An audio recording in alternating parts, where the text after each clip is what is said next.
तो क्या हाल है आप सभी की। उम्मीद करते हैं सब अच्छे होंगे, सब अपने अपने घरों पर मौज काट रहे होंगे। तो देखिए, जैसे कि आपको पता है कि भारत में जो सबसे बड़ी अल्पसंख्यक आबादी है वो मुसलमानों की, और मुसलमानों के लिए जो हज है वो 5 पिलर में से एक है। यानी कि ये 5 पिलर में से एक हज है जो मुसलमानों के लिए सबसे ज़्यादा इम्पॉर्टेंट है।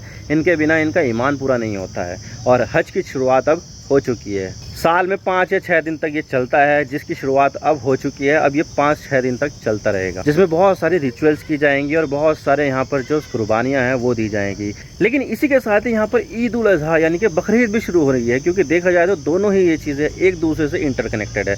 तो आज इसके बारे में पूरी डिटेल के साथ बात करते हैं कि ये बकरीद क्या है, ईद उल अजहा क्या है और जो हज है वो क्या चीज़ है। लेकिन उससे पहले अगर आप चैनल पर नए हो तो चैनल को सब्सक्राइब जरूर कर देना। वीडियो को चाहे लाइक करो या डिसलाइक करो, लेकिन चैनल को सब्सक्राइब जरूर कर देना। तो चलिए वीडियो का आगाज़ करते हैं। तो बात करते हैं मामला क्या है और हम इसके बारे में क्यों बात करें। तो देखिए, दुनिया में धर्म तो बहुत सारे हैं, लेकिन अगर किसी धर्म का प्रभाव दुनिया में सबसे ज़्यादा माना जाता है तो वो है अब्राहमिक रिलीजन, जो मिडिल ईस्ट से शुरू हुआ है। और इसमें 3 धर्म आते हैं, जो है जुडाइज़म यानी कि यहूदी, और फिर आता है क्रिश्चियनिटी, इस्लाम।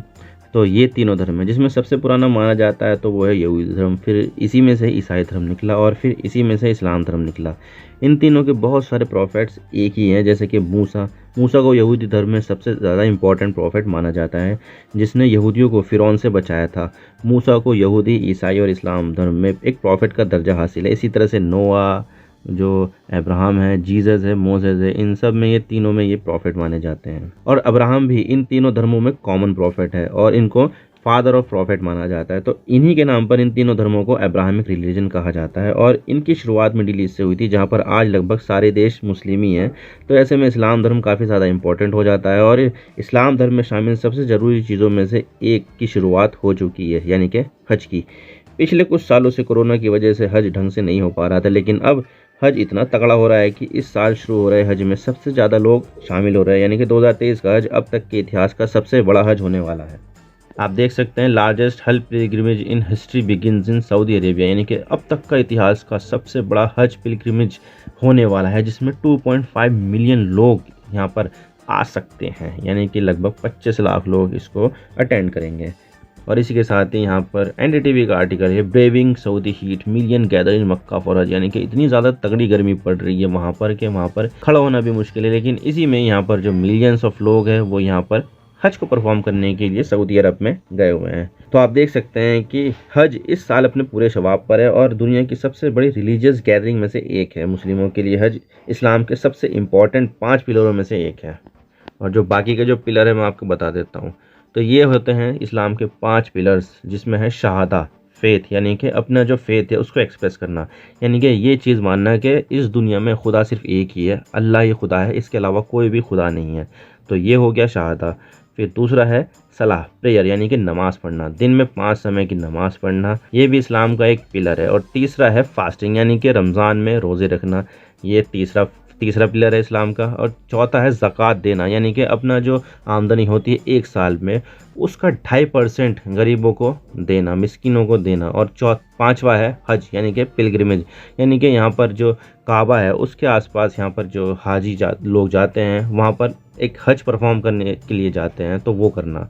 तो ये होते हैं 5 पिलर ऑफ इस्लाम, जिसमें से अब हज की शुरुआत हो चुकी है। और साल में ये एक ही बार होता है, जो होता है बकरीद के आसपास, यानी कि ईद उल अजहा के आसपास ये शुरू हो जाता है। ईद उल अजहा से 2 दिन पहले शुरू होता है। तो आप देख सकते हैं कि हज इस्लाम में 5 पिलरों में से एक है, जो काफ़ी ज़्यादा इंपॉर्टेंट है।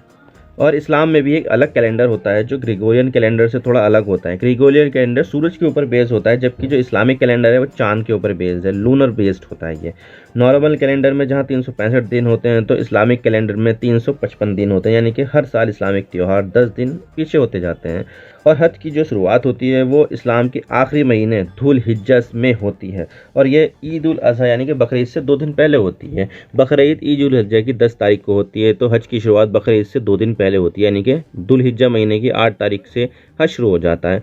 और सऊदी अरब में बकरीद 28 जून की है, तो 26 जून से यानी सोमवार के दिन से हज की शुरुआत हो जाती है, जो अगले 6 दिनों तक 5 दिनों तक चलेगी, जब तक कि चांद नहीं दिखाई दे जाता। लेकिन सवाल यह आता है कि हज क्यों किया जाता है और इसके पीछे क्या स्टोरी है। तो देखिए, जैसे कि मैंने आपको बताया कि इस्लाम एक अब्राहमिक रिलीजन है जिसमें इब्राहिम, यहूदी, ईसाई और इस्लाम तीनों धर्मों में एक सेंटर फिगर है और इन्हें फादर ऑफ प्रॉफिट कहा जाता है, क्योंकि बाद में जितने भी प्रॉफिट आए हैं वो कहीं ना कहीं पर इब्राहिम से ही जुड़े हुए हैं, इब्राहिम से ही लिंक है। तो ये एक प्रॉफिट है और इनका दर्जा काफ़ी ज़्यादा ऊंचा है। खुदा भी अक्सर शहादा करने के लिए कभी कभी टेस्ट ले लेते हैं अपने बंदे का कि मेरा बंदा मुझसे कितना प्यार करता है। एक पिता के लिए अपने बच्चे से इम्पोर्टेंट कुछ भी नहीं होता है। तो हज़रत इब्राहिम के लिए भी अपना बच्चा काफ़ी ज़्यादा ख़ास था। उनके दो बच्चे थे, एक था इसहाक जो छोटा था और जो बड़ा वाला था वो इस्माइल था। तो खुदा ने हज़रत इब्राहिम का टेस्ट लेने के लिए उनसे कहा कि तुम मेरे वास्ते अपना बेटा कुर्बान कर दो। देखिए, हज़रत इब्राहिम भी अपने बच्चे को काफ़ी प्यार करते थे, लेकिन अल्लाह का फरमान उनके लिए काफ़ी बड़ा था, तो मान गए वो और अपने बेटे इस्माइल को, जो बड़ा बेटा था उनको कुर्बान करने के लिए तैयार हो गए।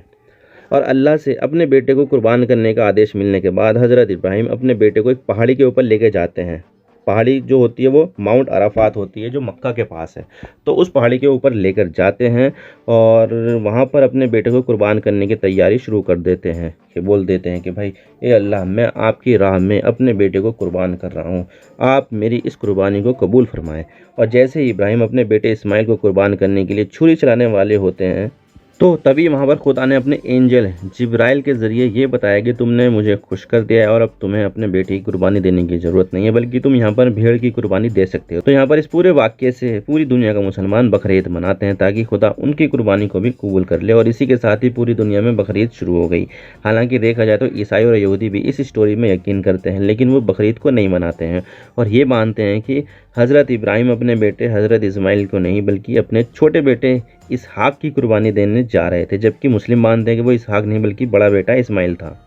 और फिर बाद में अल्लाह ने हज़रत इब्राहिम और उनके बेटे इस्माइल को ये आदेश दिया कि तुम यहाँ पर मक्का में काबा बनाओ ताकि यहाँ पर दुनिया भर से मुस्लिम आकर इकट्ठा हो सके। तो तब हज़रत इब्राहिम और हज़रत इस्माइल ने दिन रात एक करके काबा बना लिया ताकि यहाँ पर पूरी दुनिया के मुस्लिम आकर प्रेयर कर सके और यहाँ पर हज परफॉर्म कर सके। और यहाँ पर इसे अपना ख़ास बनाने के लिए अल्लाह ने एंजल के ज़रिए जन्नत से एक पत्थर लाकर रख दिया ताकि ये हमेशा पवित्र रहे, और उस पत्थर का नाम था हजर अल अस्वाद।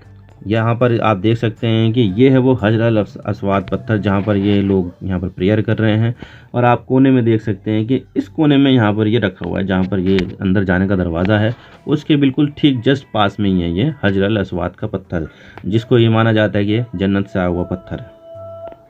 और ये वो जन्नत का पत्थर जिसे हम हजर अल अस्वाद कहते हैं। पूरी दुनिया में मुसलमान, चाहे वो भारत में रहे, रशिया में रहे या फिर ऑस्ट्रेलिया में ही क्यों ना रहे, वो प्रेयर या नमाज पढ़ते वक्त अपना फेस काबा की तरफ करता है। और ये जगह मुसलमानों के लिए सबसे ज़्यादा पवित्र जगह है। और ये इतना ज़्यादा पवित्र है कि इस काबा के आसपास तो क्या, जहाँ पर ये काबा है ना, यानी कि मक्का शहर में भी कोई गैर मुस्लिम एंट्री नहीं कर सकता है।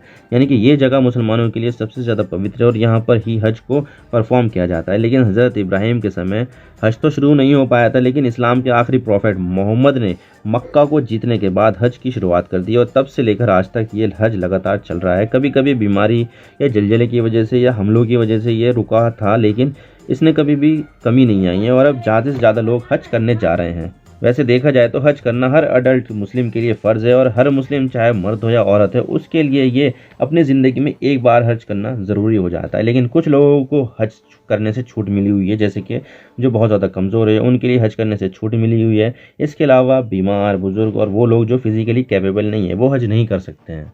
और हज में जो चीज़ की जाती है वो मैं आपको बता देता हूँ। तो देखिए, सबसे पहले तो हज करने के लिए जो पिलग्रिमेज है, जो धार्मिक लोग हैं, वो मक्का में आते हैं फॉर हज करने के लिए। और पहले दिन यहाँ पर तवाफ़ करते हैं। तवाफ़ मतलब कि काबा के आसपास चक्कर लगाते हैं। आपने काबा तो देखा, ये ब्लैक कलर के कपड़े से लपेटा हुआ एक क्यूब शेप का एक स्ट्रक्चर है। वहाँ पर आसपास इसके चारों तरफ तवाफ़ करते हैं, चक्कर लगाते हैं। और फिर उसके बाद साई को परफॉर्म किया जाता है, यानी कि दो पहाड़ है, एक है साफ़ा और एक है मारवा। तो उन दो पहाड़ों के बीच में 7 बार चक्कर लगाया जाता है, यानी कि एक बार साफ़ा की तरफ गए तो वहीं से मारवा की तरफ गए, ये एक चक्कर हो गया। फिर मारवा से गए साफ़ा की तरफ, ये एक चक्कर हो गया। तो इस तरह से यहाँ पर 7 बार इन दो पहाड़ों के बीच में चक्कर लगाया जाता है। और उसके बाद यहाँ पर मीना, जो मक्का के पास में एक शहर है, वहाँ चला जाया जाता है। फिर दूसरा दिन वहाँ से ओवरनाइट स्टे करने के बाद जो अगला दिन है वहाँ से डिपार्ट किया जाता है और फिर माउंट अराफात जाया जाता है। माउंट अराफात वहीं जहाँ पर हज़रत इब्राहिम अपने बेटे इस्माइल को लेकर गए थे और वहाँ पर कुर्बानी देने के लिए रेडी हो गए थे, तो वहाँ पर कुर्बानी के लिए वहाँ पर बकरा आ गया था।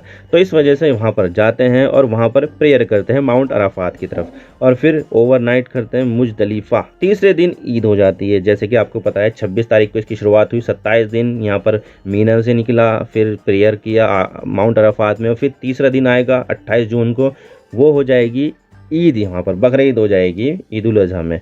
तो वहाँ पर डेविल्स को पत्थर मारा जाता है। वैसे पत्थर डेविल्स तो नहीं होता है, लेकिन एक सिंबॉलिक तरीके से वहाँ पर पत्थर उठाते हैं और मारते हैं, और ये समझते हैं कि भाई हमने वहाँ पर पत्थर मार दिया। और फिर उसके बाद यहाँ पर कुर्बानी करते हैं, क्योंकि बकरा ईद आ जाती है तो उसके बाद कुर्बानी की जाती है। और फिर उसके बाद बालों को काटा जाता है, और फिर अपने दूसरे कपड़े बदलते हैं, और फिर वापस आ जाते हैं तवाफ़ करने के लिए काबा की तरफ। तो तवाफ़ करते हैं वहाँ पर। उसके बाद फिर से वहाँ पर स्टोनिंग की जाती है, डेविल की पत्थर मारा जाता है, और फिर उसके बाद एक और बार तवाफ़ की जाती है, मतलब काबा के चारों तरफ एक बार फिर से चक्कर लगाया जाता है। तो ये होता है हज। इस तरह से यहाँ पर हज कंप्लीट किया जाता है। आई होप आपको सारी बातें समझ में आ गई होगी कि हज क्या होता है और बकरीद किस लिए मनाई जाती है। अगर आपको वीडियो थोड़ा सा भी पसंद आए तो लाइक कर देना, वरना डिसलाइक कर देना, लेकिन चैनल को सब्सक्राइब जरूर कर देना। आपके एक सब्सक्रिप्शन से हमें आगे कंटेंट बनाने की मोटिवेशन मिलती है। Thank you for watching. I really appreciate your precious time. God bless you all. Now signing off.